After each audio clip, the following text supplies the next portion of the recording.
Oke, hari ini kita akan melanjutkan materi di bab kedua, yaitu mengenai koordinat kartesius. Nah, silakan simak dulu videonya mengenai ilustrasi kegunaan koordinat kartesius dalam kehidupan sehari-hari.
Created using Powtoon.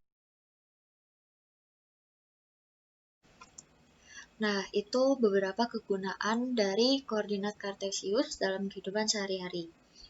Nah, sekarang posisi titik pada koordinat kartesius ditulis dalam pasangan berurutan, yaitu x, y.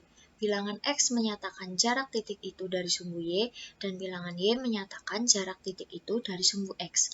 Contohnya, titik x, y yaitu 1,2, artinya x-nya bernilai 1, x-nya bernilai 1, ini kan x di sini 1 nilainya, lalu y-nya bernilai 2. Kemudian kita akan belajar mengenai kuadran suatu titik.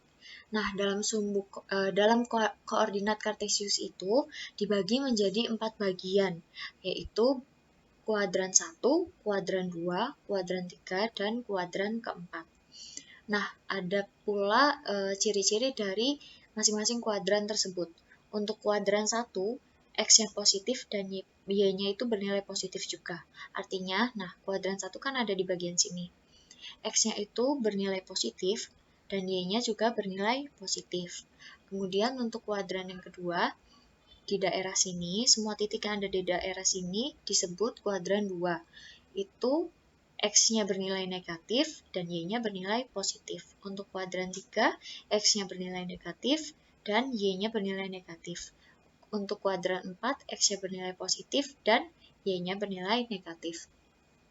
Nah, contohnya, titik 2,4 merupakan kuadran 1 karena X-nya itu bernilai 2, yang artinya itu bernilai positif, dan Y-nya bernilai 4, yang juga bernilai positif. Jika kita lihat di ciri-cirinya yang tadi ini, kalau misalnya X-nya positif dan Y-nya positif, berarti ada di kuadran 1. Nah, titik 2,4 itu ada di mana? 2,4 ada di sini, benar ternyata di kuadran 1. Nah, selanjutnya, coba perhatikan koordinat kartesius ini. Di sini sudah banyak titik, ada titik A sampai H. Nah, kita diminta untuk menentukan jarak suatu titik terhadap sumbu Y dan sumbu X. Nah, misalnya titik A itu 2,6. Berarti X-nya bernilai 2 dan Y-nya bernilai 6. Nah, misalnya jarak titik A terhadap sumbu X itu yang horizontal ini, yang mendatar, itu adalah kita hitung dari sumbu X-nya. 1, 2, 3, 4, 5, 6. Nah, berarti jarak titik A terhadap sumbu X yaitu 6 satuan. Nah, bagaimana terhadap sumbu Y? Sumbu Y itu kan yang ini. Maka kita hitung dari sini. 1, 2, berarti jarak titik A terhadap sumbu Y adalah 2 satuan. Nah, bagaimana dengan titik yang lain? Misalnya titik C, yang titiknya itu negatif 2,3. Jarak titik C terhadap sumbu X, berarti kita hitung dari sini, 1, 2, 3. Jarak terhadap sumbu X yaitu 3 satuan. Kemudian terhadap sumbu Y, 1, 2. Jarak titik C terhadap sumbu Y yaitu 2 satuan. Nah, ini yang lengkapnya dari titik A sampai titik H. Silahkan dicermati dulu, dicatat dulu, dipahami dulu. Kemudian, selanjutnya, posisi titik terhadap titik asal 0,0. Titik asal 0,0 itu ada di sini. Titik asal, misalnya, contohnya itu posisi pasar. Pasar itu di sini titiknya. Terhadap titik asal itu 0,0 di sini, yaitu kita hitung dari titik asalnya 0,0 kan ke pasar. 1, 2, 3, 4. 4 satuan ke kanan dan 1, 2, 3. 3 satuan ke atas. Nah, kita juga boleh balik. Misalkan dari titik 0,0 ini ke atas dulu, 1, 2, 3. 3 satuan ke atas dan 1, 2, 3, 4. 4 satuan ke kanan gitu. Nah, kalau misalnya posisi tenda 3 terhadap titik pusat 0,0 yaitu 1, 2, 2 satuan ke kiri. Nah, hanya gitu saja karena hanya lurusnya saja, tidak ada ke atas atau ke bawah gitu. Nah, selanjutnya posisi titik terhadap titik A, B, maksudnya terhadap titik tertentu. Nah, misalnya posisi pasar terhadap pos 1, pasar di sini dan pos 1 di sini, berarti kita hitungnya bukan dari pasar, tetapi dari pos 1-nya. Nah, dari pos 1 ke pasar, 1, 2, 2 satuan ke kanan dan 1, 2, 2 satuan ke bawah. Bisa juga dibalik menjadi 1, 2, 2 satuan ke bawah dan 2 satuan ke kanan. Nah, begitu juga untuk titik yang lain. Nah, silahkan ini dilengkapi semuanya, nanti kita diskusikan bersama di forum. Nanti siapa yang mau menjawab, silahkan menjawab. Kemudian, yang terakhir, posisi garis terhadap sumbu X dan sumbu Y. Nah, pertama, terhadap gambar 2.8a, yang ini ya. Garis-garis yang sejajar dengan sumbu X. Sumbu X itu kan yang ini. Yang sejajar adalah garis L1, garis L2, garis L3, dan garis L4.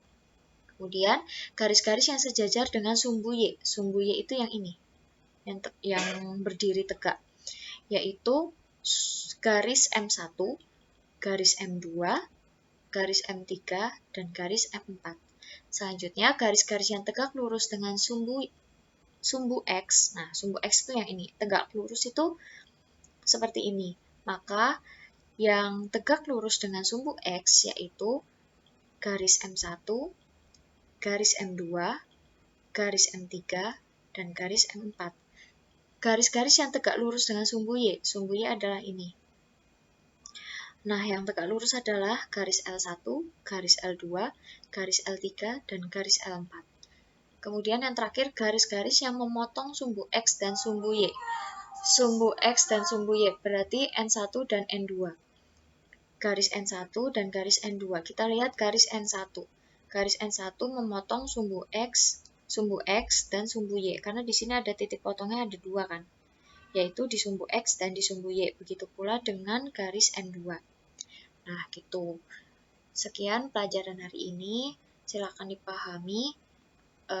Ini dikerjakan. Nanti saya beri waktu sekitar 10 menit. Nanti kita diskusikan di forum Google Classroom. Gitu. Terima kasih.